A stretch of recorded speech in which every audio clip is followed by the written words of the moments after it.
জোরে বৃষ্টি পড়ছে, এতে যেটা হয় যে নয়নতারা গাছগুলোকে কিন্তু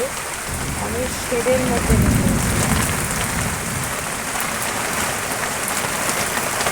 নয়নতারা গাছ কিন্তু বেশি বৃষ্টির জলে নষ্ট হয়ে যাওয়ার চান্স থাকে, ওই জন্য নয়নতারা গাছটাকে শেডের মধ্যে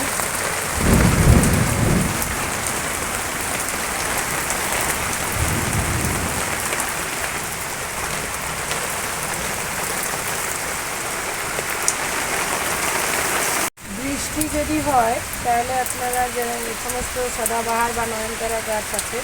বৃষ্টির জল থেকে রক্ষা করানোর জন্য শেডের মধ্যে রাখবেন, শেডের তলায় রাখার চেষ্টা করবেন, কারণ এই বৃষ্টির জলে কিন্তু নয়নতারা গাছ ড্যামেজ হওয়ার চান্স বেশি হয়, তাই জন্য